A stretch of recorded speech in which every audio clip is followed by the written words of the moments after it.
Good morning, and thank you all so much for being here. Thank you to all of our friends and community leaders who are assembled. My first job is to run this city, but in today's America, that means answering questions from our residents about what happens if ICE troops descend on our city. We've seen communities terrorized, we've seen school children taken, we've seen Americans like Renee Good and Alex Preddy killed for peacefully raising their voices. And Denverites ask me every day, what will we do if that chaos comes to Denver? To answer that question for Denverites today, I will sign Executive Order 152, that together with forthcoming council actions and council leadership, will lay out Denver's plans for how we will keep every resident safe, regardless of their status. Our goal is not to provoke, but to protect. So to protect Denver, our first responders will always provide life-saving aid to anyone who is injured, no matter who injured them. No ICE officer gets to stand in our way of saving someone's life.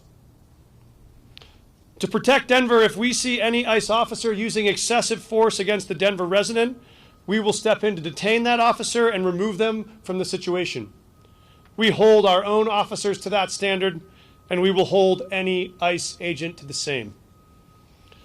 If an ICE agent assaults or shoots or kills a civilian in Denver, we will investigate and prosecute that crime as the facts demand. Regardless of what the federal government does, we will not abdicate our responsibility to prosecute crimes in our city. And we will require our officers to use their body-worn cameras when we were on the scene so we have our own evidence of every event. We will not abide the abduction of working moms coming off a shift at Target the way ICE snatched community leaders like Jeanette Vizqueta. We will not abide grabbing 6-year-olds from the school pickup line or picking up grandmothers from church pews. That means in Denver, we will not allow ICE access to any city-owned or city-controlled building. We will not allow ICE to use city property to stage civil immigration actions, and we will encourage private businesses in Denver to post signs doing the same, so that no one has to worry if their dad will be abducted when he heads to the store. This is the time when it is easy to be afraid. Afraid for your family, afraid for your neighbor, afraid for your country. I understand that fear. And I also know that in Denver, we have proven time and time again that we are stronger than any obstacle we face because we are a city that turns to each other and not on each other. Through fires and floods, booms and busts, internments and raids, we have stayed true to the values of the West. All are welcome, all are valued, all are protected. The Justice Center across this plaza bears the name of Ralph Carr, a Republican governor who opposed the internment of Japanese Americans during World War II.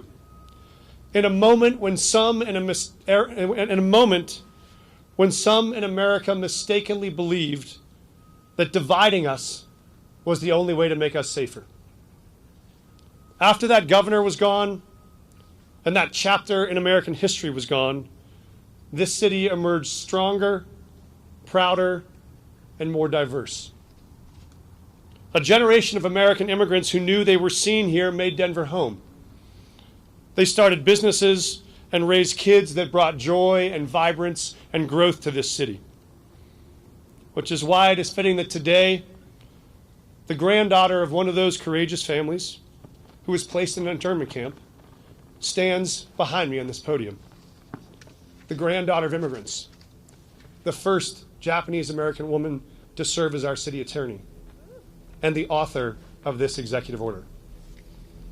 It is one of the great alchemies of America that those who have been left out by this country, once embraced, come to most fiercely defend it. That is evident in the faces you see in our armed forces and the American flags you see flying outside the homes of immigrants across this city. When you have fought so hard to have this flag draped over your shoulders, you fight fiercely to never let it go. That is our America. That is our Denver. Free, diverse, and proud. Where everyone belongs and we leave no one behind. That is why today, with this executive order, we restate our unshakable commitment to the oldest of American promises: liberty and justice for all. Thank you.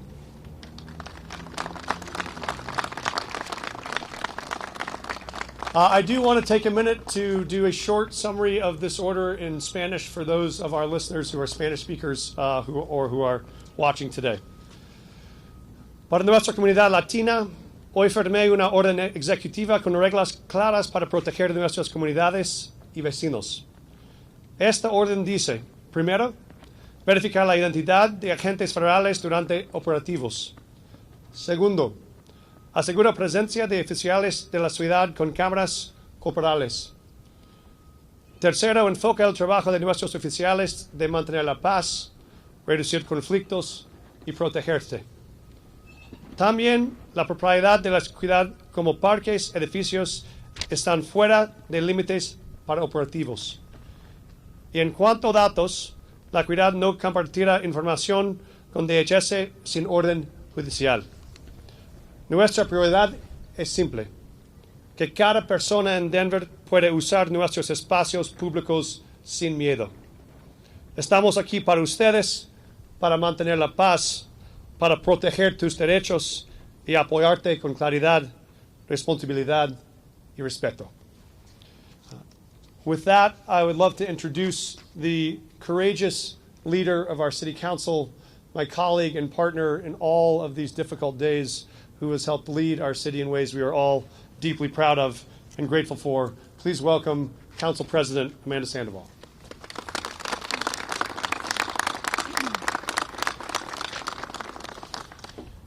Thank you, Mayor, and thank you to everyone who's joined us here today. I'd like to acknowledge my City Council Pro Tem, Romero Campbell, standing to the left of me, and all who are gathered here today, because this matters to each and every one of us.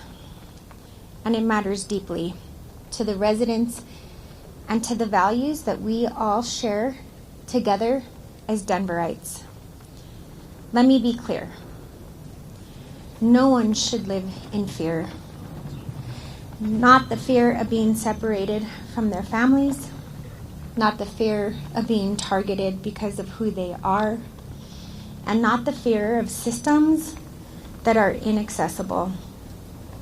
Public safety must mean safety for every one of us in every neighborhood. We at Council have not just talked about these concerns. We have been actively working alongside our community partners to respond to them. We've supported and helped convene Know Your Rights trainings across the city. We've worked with trusted organizations to ensure families have accurate information, legal resources, and clear guidance in a very scary time where there is no clarity. We've partnered with advocates, nonprofits, and faith leaders to make sure our residents understand their rights and feel empowered and not isolated. If you don't know what that means, there's these red cards that are called Know Your Rights cards. They're in English and they're in Spanish. My office has bought them, and we've handed them out to our community partners. We've handed them out to our restaurant workers. I've handed them out to friends whose kids I have known my entire life who call and say, Amanda, I'm scared. What do I do? I've handed them to my son who works in the kitchen, who has friends who he's gotten to know and said, I don't know what to do if someone would come to knock on my door. And I said, son, give them this. Show them this. We do not have to be afraid. That work does not happen in isolation. It happens because of the strong relationship between City Council, community organizations, the Mayor's office, and this administration. And we have been doing this work not just today, not just yesterday, not just since 2024, but for decades. My entire life has been fighting for this work. My father, who was a state senator in the 1970s, has been fighting for this work. We have been working for this together, as I often say, for the last 7 generations, and we have to continue to do this work together for the next 7 generations. Denver is strongest when our residents feel secure in their neighborhoods, when parents can focus on raising their families instead of worrying about uncertainty, and when people move through their daily lives with dignity. This today is about unity. It's about responsibility. As elected officials, we have a responsibility to stand up for the people we serve and to ensure our policies reflect both compassion married with public safety. These are not competing values. In Denver, historically, they go hand in hand. I'm proud to be here today with the mayor and our community partners, and we have a lot of work ahead of us. So as I said, let's do this together and in unity, and not just today, but every single day together. And now I'd like to introduce Denver Police Chief Ron Thomas. Thank you, Council President, and thank you to you all for coming. I want to be clear. The primary responsibility of the Denver Police Department is and always will be the safety of all our residents and our officers. Our focus is to ensure that our residents feel safe while continuing to build trust with those we serve, both through our actions and our outreach. If you are a victim or a witness of a crime, please reach out to us to report the issue, knowing that we do not ask for citizenship status. Our mission is to work with all residents to address criminal acts and work to hold offenders accountable. This executive order makes it clear that we will protect all of our residents and that federal agents are expected to follow local laws and public safety regulations. And while local police officers cannot and would not legally obstruct or interfere with lawful immigration enforcement actions, all law enforcement officers have a statutory obligation to intervene if they witness illegal or excessive force being used by any law enforcement officer, to include federal agents. Further, as is our consistent practice, any law enforcement officer that uses deadly force or causes serious injury to someone in Denver, the Denver Police Department will work with our partners, including federal partners, to ensure a thorough investigation is completed and presented to the DA's office to determine whether criminal charges are warranted. Also, city leaders have plans in place should we see an escalation of ICE activity in our city, and have provided our officers with additional training and de-escalation, which is a key value for our department. Lastly, we understand the community has very real concerns, and when necessary, we can be counted upon to respond appropriately to maintain the peace in our communities. At this time, I'd like to introduce Perla Gaylor, the Executive Director of the Department of Human Relationships and Human Relations and Community Partnerships. Thank you. Buenas tardes, bienvenidos. It's great to see all of you here. At Denver Human Rights and Community Partnerships, also known as HRCP, our role is clear. We are here to connect, to inform, and to stand alongside our community. First, we will continue serving as a bridge between our community members and our trusted resources. We are maintaining proactive outreach and strong coordination with community partners to ensure individuals and families know where to run, where to turn for accurate information and support. Education is central to our work, making sure community members understand their rights, their options, now more robust than ever before, thanks to the collective work on this Executive Order 152, and the services available to them as they navigate living and working in Denver. A key resource in this effort is our Immigrant Support Toolkit. This online one-stop hub brings together trusted legal partners who are actively advocating for immigrants' rights, organizations offering support for families and children, know your rights materials, and direct connections to city resources. It also provides ways for community members who wish to help to get involved. Once the efforts listed in this executive order are implemented, we will make sure to include them in the toolkit, and you can find it at denvergov.org/immigrant support. By equipping our community with timely and accurate information, we empower them to advocate for their families and their neighbors. Our Human Rights and Community Partnerships team plays an essential role in the ongoing work and will continue to collaborate closely with the city agencies and community partners to ensure critical information not only reaches residents but also reaches them in the languages they speak and feel most comfortable using. We believe that access to information should never be a barrier.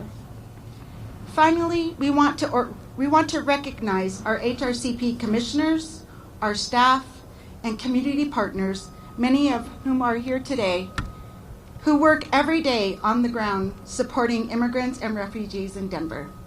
They continue to respond with creativity, compassion, and urgency to meet evolving challenges. We could not do this work without them, and we remain deeply committed to standing together. Our shared goal is simple and unwavering, that every person in Denver feels informed, connected to resources, and welcomed. Thank you for being here today. It is my pleasure to introduce our City Attorney, Miko Brown.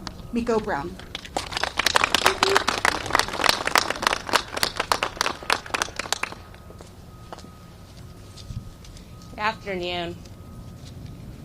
At its core, this executive order is about protecting people, families, children, neighbors, and making sure that our city remains a place where the rule of law and human dignity go hand in hand. As city attorney, my role is to ensure that when we act thoughtfully, lawfully, and in a way that upholds our Constitution. This order does exactly that. It ensures that city employees understand their obligations and the limits of federal authority in sensitive locations, such as community centers, libraries, shelters, and other public-facing service facilities. The Constitution does not stop at the doors of our city buildings. The protections it guarantees, due process, equal protection, and freedom from unreasonable searches and seizures, applies to everyone in Denver. And this order reinforces those protections in practical and enforceable ways. Setting clear legal boundaries is not an act of defiance. It's responsible governance. When roles are clearly defined and authority is exercised transparently, it reduces confusion, prevents conflicts, and ensures that public safety efforts remain focused on keeping our entire community safe. This executive order is measured, it's constitutional, and it's rooted in long-established legal principles. But beyond that, it reflects something deeper, that the law should be a shield for the vulnerable, not a source of fear. Denver can respect federal authority and stand firm in our own authority. That balance between law and human dignity is exactly what this order is meant to achieve. I am so proud to stand here today with Mayor Johnston and all of you in our community as we work hard to protect the city of Denver. Thank you. Mayor Johnston. We are going to sign this order, and then we'll happy to take some questions if folks have them for experts that are here. Send them. No.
Okay, we are open to take questions if folks have questions. Yes. Mayor, isn't it possible that this could just goad the president into coming here, having this order come out today? We did this because we wanted to respond to residents who ask council president, council members, our law enforcement officers, and us every day, what do we do? What can we expect? How will we know we're safe? So our goal was this was a ability to provide clarity to Denver residents to know how they can and should engage. That's why I said our goal is not to provoke anyone, but to protect the residents that are here. And we think that does that in a way that is both clear and responsible. This Yes. story broke nationally just around 30 minutes before this press conference. Does this feel performative at all? No, I think this is about our clear attempt to signal to Denver residents what their needs are, and I think to answer questions that we get over and over again about the risks. We know there are cities around the country struggling with the same question. I'm in regular touch with mayors who are trying to figure out how to support their own residents. I lead a national committee on immigration with the Conference of Mayors and a group of Big Cities Alliance, so we're in regular touch as mayors across the country around how to face this challenge, and other cities have helped support our efforts, and we're happy to help support others as they try to find the right path forward. Yeah. Please, go ahead. To the first question, we need to be clear. ICE has been here. This is not saying ICE is coming here. We have to just be crystal clear. ICE has been here. So this isn't a call to say, hey, come to us. They are in our community. We're getting calls of families disappearing. I'm getting calls from high schools of dads being taken from construction sites. It's just not being covered by the news. So this is an order to protect the residents of Denver and create clarity for something that is already going on in Denver. So I just think that needs to be, the table needs to be set, because I've already experienced this in my council district. I know my colleagues have. And so this helps create clarity around what happens if there is an even bigger insurgence. But ICE is already here. Other questions? Yeah. Sorry, I was just going to ask about the 2019 laws that are often called sanctuary city laws here. I could compare those to that. But also, Councilwoman Sandoval's comment just made me wonder, will the city share any information about ICE activity when it happens here in Denver? We will communicate to residents information that we have and the ways that we're in partnership with the state, with our federal delegation, with other counties and mayors. And so any information that we have about activations, we will share with people. I might let the chief jump in if you want to talk at all about forms of communication if people want to know. Thank you. I can share that we often do get communication that they are conducting operations. We obviously don't support them, but we certainly maintain that as situational operational awareness so that if there is a need to respond, that we can. Chief, can you speak to the conversations you've had about potential jurisdiction issues and whether or not you can enforce anything against federal agents? That's probably a better question for the city attorney, but as I understand it, all of the restrictions and laws that are currently in place are legal, and we will uphold them. Chief, are there concerns about armed conflict between local and federal officers? And is there any precedent for, say, Denver police arresting active on-duty law enforcement officers from other agencies? I appreciate the question. So first, let me just say that we have tabletopped a number of exercises, so there's really not a situation that we haven't at least given some significant thought to. We will lead with de-escalation, so that is our primary concern, is to maintain and restore the peace. So that is what we're going to lead with. And certainly we recognize our lawful authority to hold folks accountable. And so there have been situations where federal agents have used force, deadly force in Denver, and those are investigations that we have led. Are officers going to go up to ICE agents who are on public property and cite or arrest them? Again, we're going to lead with de-escalation. It seems quite counterproductive, I think, to step into a situation. Often we're not even present when most of these activities are taking place. So certainly if we're called, it's probably because there's some sort of disturbance that has occurred. And so our first obligation is going to be to restore the peace, and we're certainly not going to re-escalate that. We're going to certainly move forward with caution and make sure that we use our discretion appropriately. Can you get citations for being on the property? I think that the law allows us to do that, but again, we're going to proceed with caution, make sure that we de-escalate those situations and use our reasonable discretion. Mayor, do you have any examples recently of ICE? I mean, we know ICE is in the community, but are there examples of ICE being in city buildings or city-controlled buildings over the last year? We've not had recent examples that I'm aware of. Others could correct me. We know there have been actions at federal properties and in some federal buildings, but we've not had any recently that we've been aware of. And our superintendent has done a wonderful job, I think, with our school system, making sure that there have not been activations or enforcements on school property without judicial warrants. So we've not yet seen that specific example, but I think we want to make sure we're prepared for that so folks know what their rights are. What public property this exactly entails? Is it parks, city buildings, sidewalks, and how much of the city does that really account for? I'll let City Attorney jump in. Miko, do you want to talk about that? Sure. So this executive order would apply to city-owned or controlled properties. And that would include parks, buildings. It can include some or all of those, but yeah. So, like for instance, the Coliseum is a fully owned and operated Denver property, so that is an area where we would exercise our authority. And that would stretch out to like the sidewalks around the Coliseum. Public right-of-ways, yes. If we own and control it, then yes, we will enforce it. Mr. Mayor, just to put a point on it, ICE obviously conducts ongoing operations here and elsewhere in the country, but do you have any indication that there's any sort of targeting of Denver coming?